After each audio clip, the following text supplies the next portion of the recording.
As I thought I could plan a podcast, that is not going to happen. I do not have the mindset to sit here,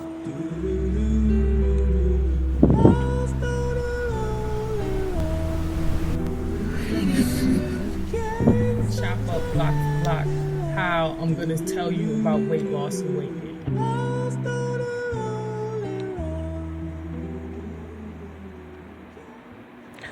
Maybe I should be more careful on this January 1st, 2022. I should be. I'm probably not, though. You ever, you find the rascal in the nut? A peaceful place? I want to hear their stories because I'm sure they lived a lot longer than I have. They have a lot more stories, but it seems like when it's time for me to go into that neutral place where you can drift and you listen, and then people get comfortable and they'll tell you life stories, I can't drift like that. All my drifted, all that neutral place is so raped and it's so tortured. I can't move outside of myself. I've been doing it for so long. I've been listening to people's stories for so long. I can't listen anymore. I can't listen. It's hard to just sit and listen. When I was at Newark Transit, when I was writing The War So New, those were my prime listening years, literally. I remember I used to have, between the way the shift works, I used to do, ADA work, which is picking up the elderly and bringing them places. And then I would, bring my bus back, and then I would have this huge break in a day, 3 or 4 hours, or 2 or 3 hours. I would work from 5 to 11, and then I wouldn't have to be back to work till 3 o'clock, 3:30, 4 o'clock. No, 3 o'clock, and I would work all the way to 8 o'clock, 8:30. And I used to pick up my bus a half hour early, and I would go wait. Usually it's the Nyala Farms, which is if you ever get off at exit 18 in Westport, if you don't go to Sherwood Island and you go the opposite direction, you're going towards the post road, literally that first light, if you took a right there, there's a huge business there. It's called Nyala Farms. It's really just this big corporate office on this big stretch of land. And I used to have to pick up the people from there and bring them to the Westport train station. And I used to sit there in my shuttle bus. And I would sit there. It depended. The thing is, the shuttle schedule is so weird. You were scheduled to go in there at a certain time, maybe 3:45. You pick people up, and then you're not scheduled to go back in there again till 5:15. So you will have a whole hour where you're doing nothing, where you're just sitting still doing nothing. And that's when I used to find myself sitting in that area. And it's so nature there. It's so peaceful and quiet. There's not really nothing going on over there. You might see deer or something like that. But it used to be really quiet. And that's when I used to get my greatest inspiration for the speeches that's in the book The War So New. I would sit there in my uniform and I would have my notebook out, and they used to just come to me like water. The listening was so serene and so peaceful. It used to come to me word after word after word uninterrupted. I can't seem to listen like that no more. I try to listen that way. I try to listen for people. I try to get the submission right. Because, some people, if you just listen to them, they'll stop bothering you. Because a lot of times they just want you to listen, and they find themselves egging you. I just need you to listen. I'm trying to, but those nerves are so spent. I don't know what to do now. Unless you physically sit in front of me and tell me. And then I hope I don't zone out while you're talking to me, and then I don't hear it anyway. I used to sit there, and I think I wrote about 50% of my story I wrote while sitting in my shuttle bus in front of Nyala Farms. And then the rest would have been downtown when I was waiting at the train station or here at the house. I get in my room, and I get in a headspace, I have my notebook in my lap, and the listening would just pick up, and I would just keep going. But now I just can't listen like that no more. It's too painful. And I'm not even being ignorant. It's not like I'm not trying to listen. It's just you ever try to stretch your leg, and then that burnt nerve it is what it is. you can lay in a certain position and you can forget it's there because your body knows how to put itself out of discomfort. But as soon as you need to use the bathroom or pee, as soon as you stretch that leg, that pain picks up, and you were so comfortable you forgot it was there. That's what I find myself going through. Yeah, and then the second book I wrote during that time was the Supendo collection, or what I renamed the Elaine Victoria collection. This is like a work of poetry that actually was inspired by the War of Sonul. And I pretty much wrote those when I was, during the day when I was doing my ADH or my Imperial bus run from the library down Imperial Avenue back to the train station. There was this huge parking lot where I would wait in between runs. I wrote a lot of the poetry when I was there. I was really into my Seal back then, the artist Seal. I had bought a bunch of his CDs and stuff. I was really listening to him. I used to have him in my headphones, and I would just let that Seal bump song after song, album after album. Same thing that I think that was around the time I started having gallstone attacks. And I used to always found out I had gallstones after I had went and had the ultrasound done at the emergency room. I used to have such painful attacks. I felt like I was having a heart attack. Like my heart used to hit so hard in my chest, it would keep me up at night. And my chest would cave in and out with every heartbeat. It was so painful. I had about 4 or 5 visits to the hospital. They used to have to give me morphine to knock me out. It used to be so bad. And they used to say it's the same thing, gallstones. You have gallstones. And then it feels like gas. I was like, it's just gas in my chest. But I was like, gas shouldn't be this painful. And I remember the one episode I had, I call it the sweet potato episode. And I had mixed, what was that? I was making sweet potato pie. I had put instead of using milk, I used eggnog. And then I had put a block of cream cheese in it. It was the sweetest sweet potato pie I think I've ever made in my life.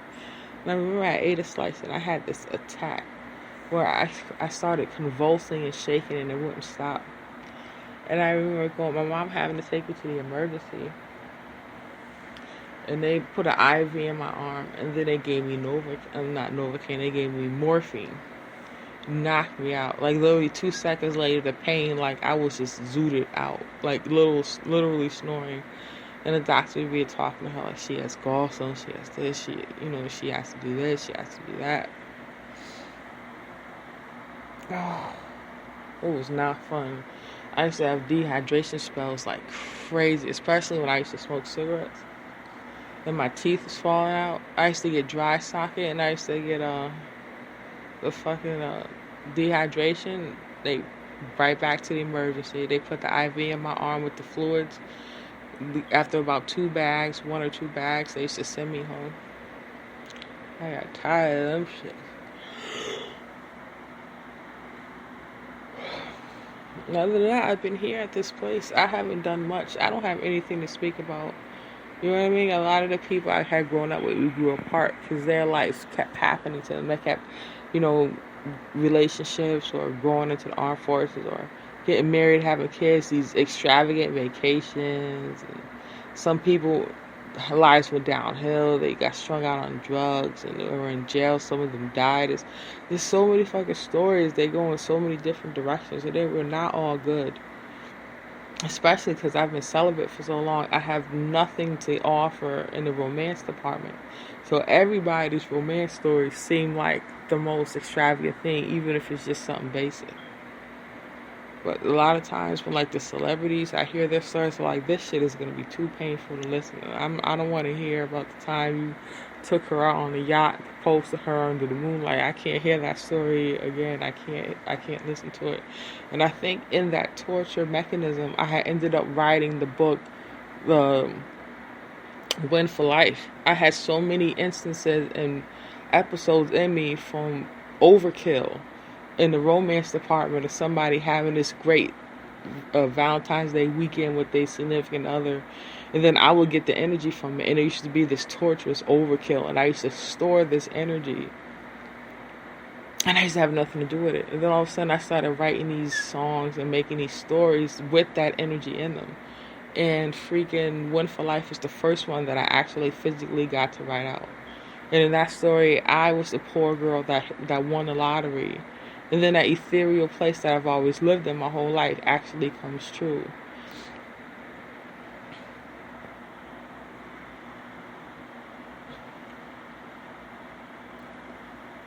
And I know, the thing is, I know it's when it's not extravagant, it's when it's exaggerated. I know when things get exaggerated, because to somebody who's in the negative, anything you put there is going to get attracted in. So it's like, it doesn't matter how simple it may be to the rest of the world. To me, it's always going to be more than what it is, because I'm too in the negative on certain things.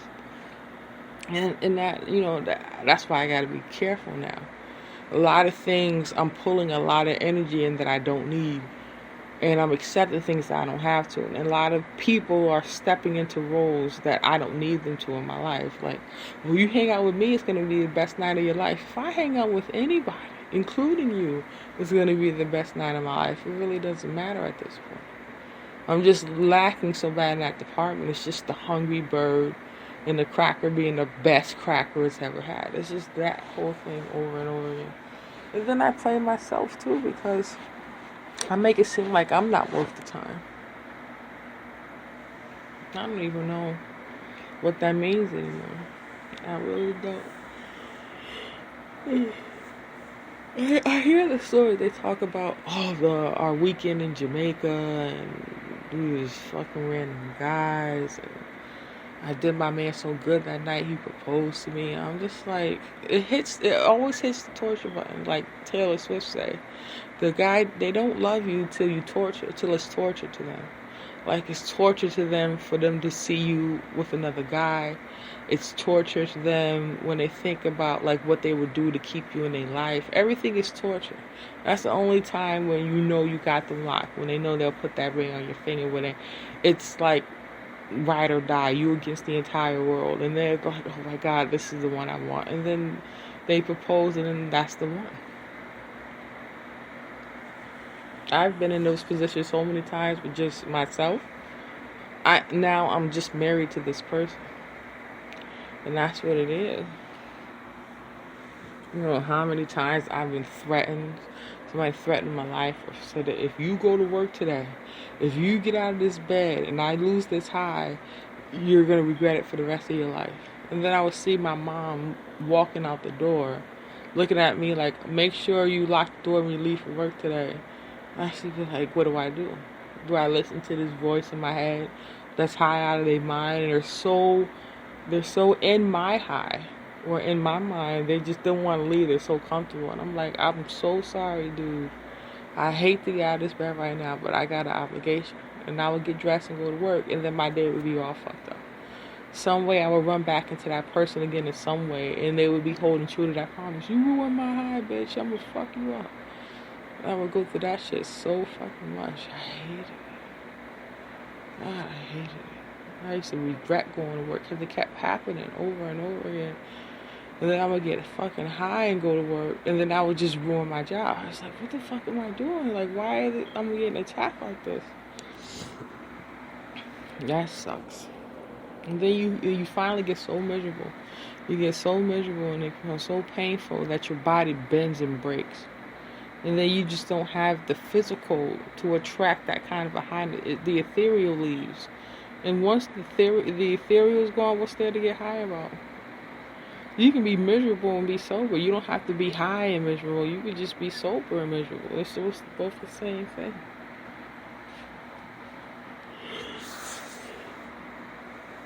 I used to hang on to people like, I want to have an adventure with you. So I used to do that to my brother. When the kid come around, I would just invade his space so bad. Just trying to get a whiff of what's going on out there. And then we get away. He was like, well, you should take me up to Harlem. I'm like, man, I'm about to get out. I'm about to see what it is. It's about to be what I envisioned it in my mind. And nah. We get up to Harlem, it should be just a bunch of niggas on the avenue running around. It's like they was doing this shit when I was out there. This ain't no different. He go get weed and the shit be too strong, and I go from being in a buzz